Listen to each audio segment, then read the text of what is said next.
В ночном лесу за ним следил его друг детства. Кирилл ходил в походы уже давно. Он любил уйти подальше от деревни, где жил в детстве, и бродить несколько дней по лесной глуши. Там он отдыхал от суеты города, принимал важные решения, переживал потери и разочарования. И вот, разорвав очередную любовную связь, Кирилл решил поехать в поход, побыть один на один с природой, прийти в себя. Он взял несколько выходных на работе, как обычно, собрал походный рюкзак, проверил снаряжение, оружие, документы. Он приехал в свой деревенский дом, отоспался и наутро отправился в путь. Мужчина никогда не сообщал никому, куда едет и насколько. Одинокий волк тихо шел по заснеженному лесу. Сегодня, на второй день похода, было особенно холодно. Термометр показывал минус 19 градусов. Дыхание вырывалось клубами густого белого пара, оседая на шарфе седой пеленой. Кончики пальцев замерзали даже в теплых двойных варежках. Кирилл шел осторожно, не спеша, прислушиваясь к звукам леса. Где-то дятел стучал по стволу сосны. Этот глухой звук разносился по лесу, застревал в ветвях, путался в укутанном снегом кустарнике и растворялся где-то вдали. Вечерело. Красный диск солнца уже прятался за деревья, обещая и на завтра холодную ветреную погоду. Если сейчас не найти место для привала, то потом, в кромешной темноте, Кирилл рисковал подманить к себе ночных хищников. Мужчина вышел на небольшую поляну, окруженную березовым леском. Быстро установил палатку, разжег костер. С наступлением сумерек над лесом повисла необычная звенящая тишина. Она давила на уши, заставляя постоянно прислушиваться, чтобы уловить хоть какой-нибудь звук. Кирилл, сам того не замечая, стал все сильнее постукивать ложкой в котелке, разогревая ужин. На душе становилось тревожно.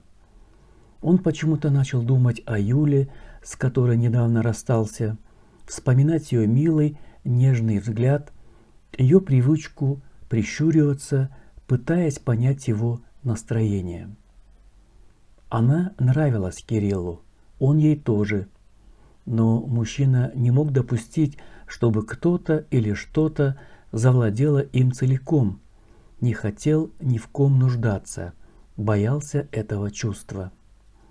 Он видел уже такую привязанность матери к отцу. Тогда все закончилось плохо.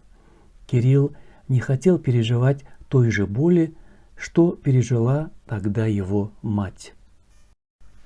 Молодой человек быстро открыл ножом банку тушенки, нарезал ломтики черного хлеба. Суп в котелке весело забулькал. Кирилл снял котелок с огня и поставил рядом. И тут он услышал, как что-то хрустнуло у него за спиной. Он осторожно обернулся и уставился в темноту. После яркого зарева костра темнота казалась еще более непроглядной.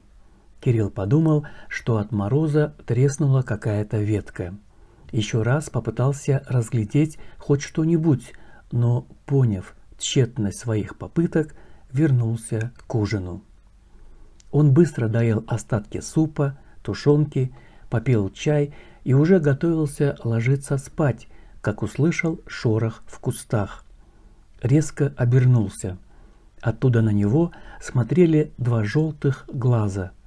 Тихий рык, сопение, фырканье.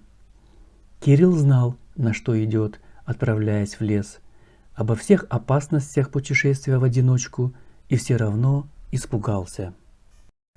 Он чувствовал себя слабым среди этого величественного леса где не действуют законы человеческого клана, где главенство переходит к зверю, где нет и мыслей о пощаде, где бьются до крови, до победы или гибели. Молодой человек застыл на месте, пытаясь сосредоточиться. Глаза, не мигая, наблюдали за ним. Прошло минут 5. И тут глаза исчезли. Ни шороха, ни звука или шелеста, ни хруста снега. Они просто пропали. Мужчина не знал, что делать дальше. То ли возвращаться к палатке и ложиться спать, то ли брать ружье и сидеть у костра всю ночь. Он решил подкинуть в огонь еще немного веток, отошел за ними чуть в сторону, и внезапно жгучая острая боль пронзила лодыжку. Дыхание перехватило, в горле застыл крик боли, но Кирилл сдержался. Он никогда не позволял себе лишних эмоций. Мужчина несколько раз вздохнул. Перед глазами расплывались черные круги.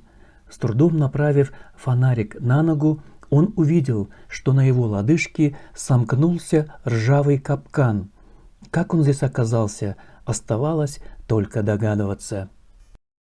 Кирилл попытался снять его, освободить ногу от ловушки. Ничего не получалось. Боль разливалась по всему телу.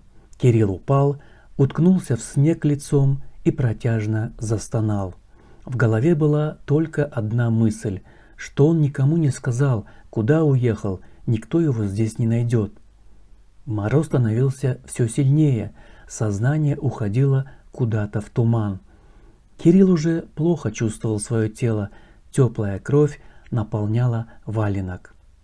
И тут мужчина услышал рядом с собой шаги, мягкие, осторожные. Чье-то теплое дыхание ударило в лицо. Кирилл открыл глаза. Перед ним стоял то ли волк, то ли собака. Животное спокойно обнюхало мужчину. Кирилл сжался в комок, закрыл лицо и шею руками. Он уже ожидал нападения, но его все не происходило. Наоборот, зверь жалобно заскулил, облизал руки Кирилла и улегся рядом с ним. От него исходило такое тепло, надежность и покой. Что-то в нем показалось Кириллу знакомым. В сознании осколками всплывали воспоминания детства. Вспышка памяти осветила день рождения Кирилла. Ему 15 лет. Папа принес домой щенка. Тогда они еще жили в деревне. Собаку мальчик просил давно, и вот теперь его мечта сбылась. Кирилл и Герда, так назвал он своего щенка, были неразлучны. А потом отец стал пить. Много и часто. И вот однажды, напившись, он полез дрессировать собаку. Та не любила запах алкоголя и укусила отца за руку. Пьяный мужчина не стал терпеть такого от собаки. Он схватил ружье, поволок Герду во двор и прицелился. Та смирно стояла, не понимая, что сейчас умрет. Кирилл пытался остановить отца, но тот лишь оттолкнул его.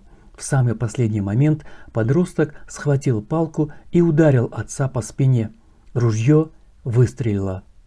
Герда сорвалась с места и убежала далеко в лес.